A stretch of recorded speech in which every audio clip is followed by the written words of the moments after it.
slideshow here. Basically, I'm working with different types of bathymetry data sets.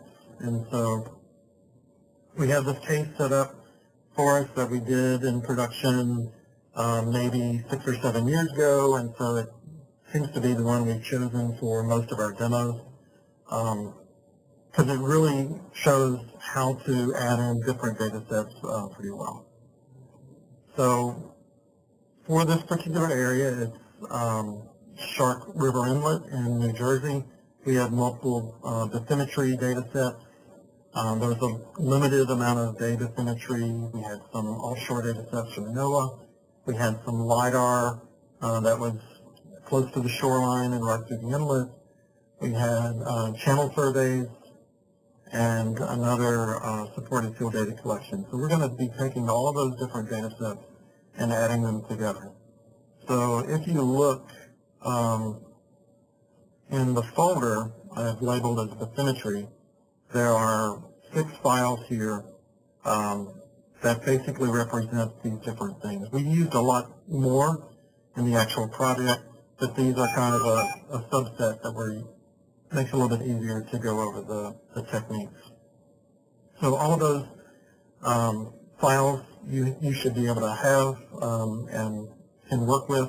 I'll be showing how to do these steps in just a little while, but I'm going to go through the PowerPoint to just quickly go over it, and then I'll go as a demo over the steps myself.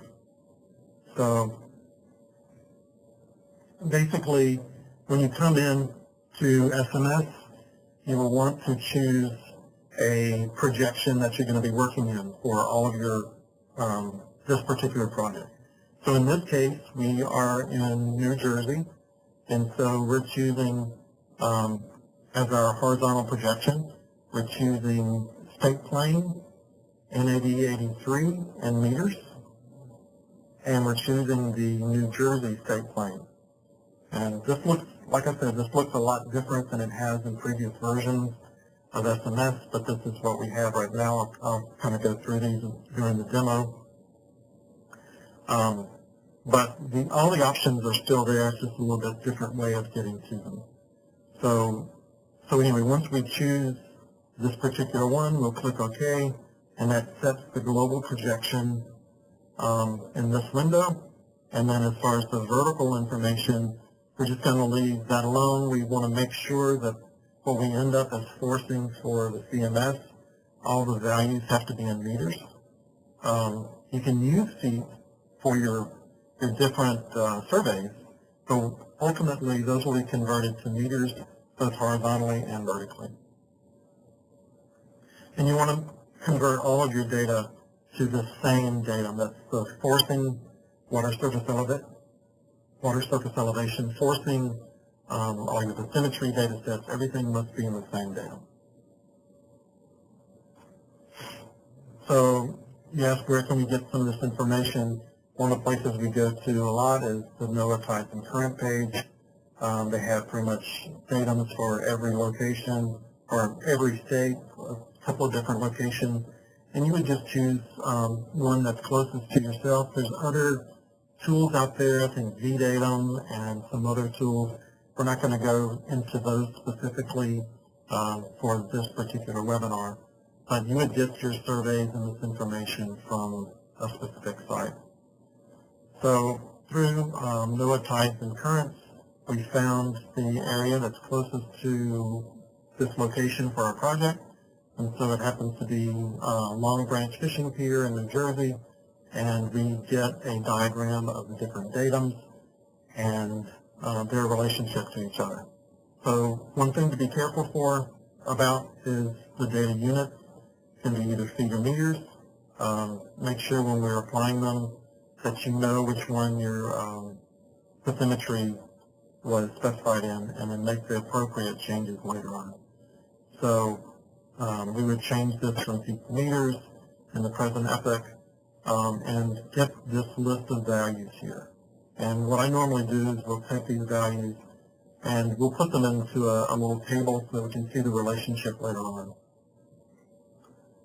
And what the conversion from one datum to another would be. So preparation for a coastal modeling system, it's Cartesian or quadtree grid. It's planar coordinate system, so not spherical. All the model computation is in metric, and depths are down from the water surface. So positive values are down. So you may be working with data that has that flipped, and so we'll have to make some adjustment, and I'll show you how to do that in the SMS shortly. The model grid for a specific coastal modeling system run is based off one single bathymetry file. So even though you have multiple survey sets, we need to get that all into one file and apply that to the grid. You can have multiple alternatives, but each one originates from a single bathymetry.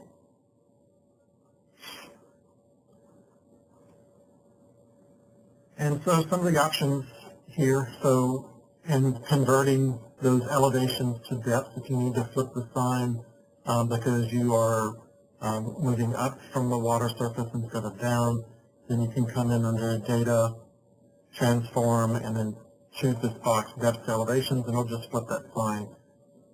You just need to understand that this is immediate and applies directly to the data sets you've loaded in, so you don't get a separate data set with this new value applied directly to it.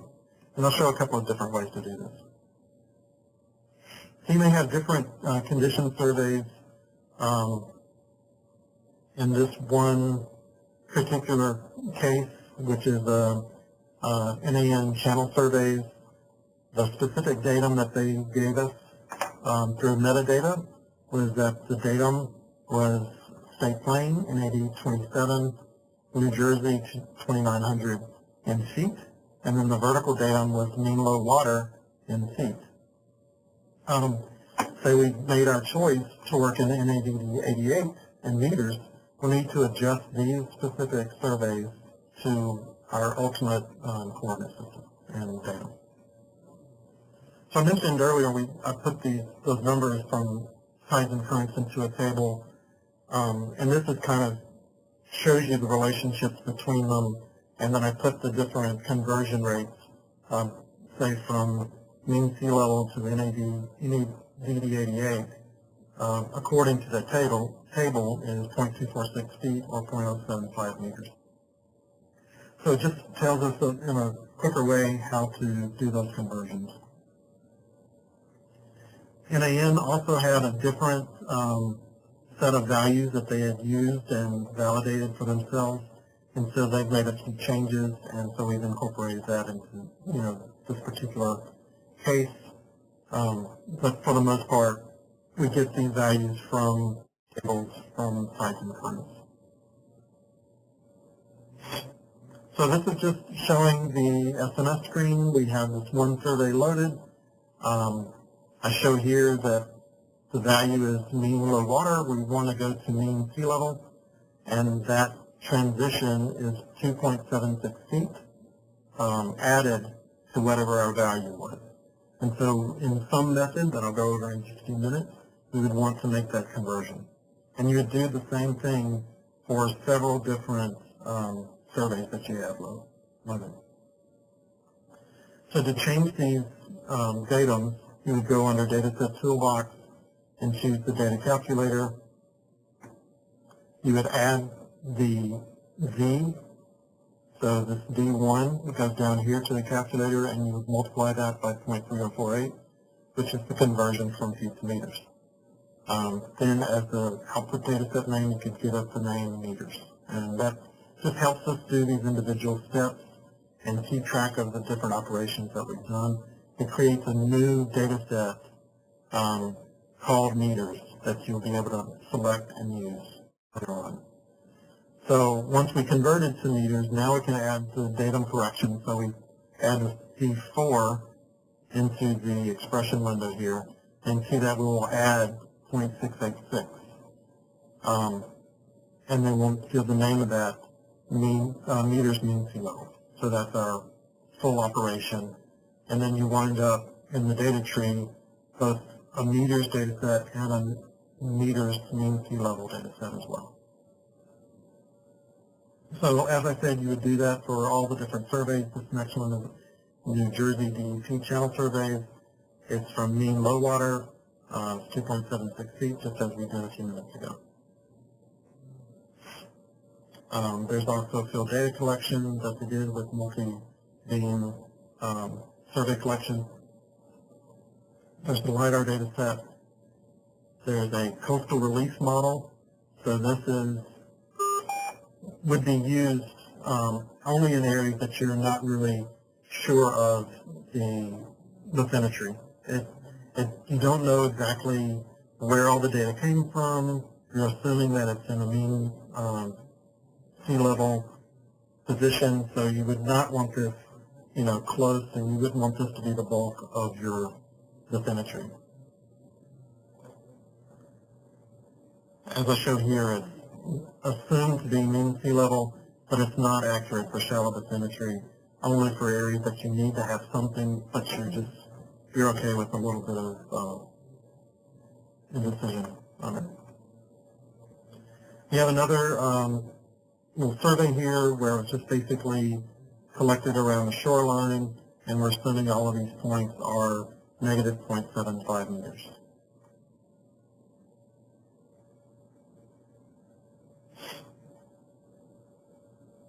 So different ways to collect the scatter points from the map data, and I'll be going over that in just a few minutes.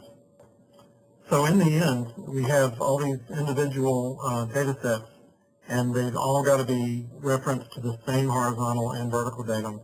We will add them all together into one data set by merging, and then apply that to the grid. So you see over here in the data tree, we've got each one of these, plus we've got multiple data sets that show, okay, this has got a meters mean sea level, median sea level, so we can choose the right ones. And so a lot of times when you are going to merge these sets together, you have their individual files, and they are triangulated together. So you see here all of this data set with the contours, they are triangulated together, and they will interact and cover up other data sets. So if you want to keep those points, you need to make sure you either merge all the points or remove unnecessary data points. And I'll be showing how to do that in just a little while. Once you do that, you merge them all together. So under scatter, you would come to merge data sets. You would choose the ones that you want to merge together. And then under data sets, you would select each one of these and make sure that you're using the right computed datum that we went through, the steps that we went through. I know this might be a little confusing, but we'll get to that in just a few minutes. Once you do that, it gets all merged together into one file, and then you can visualize that. So now I showed that, I'm going to start SMS and show you how to do that.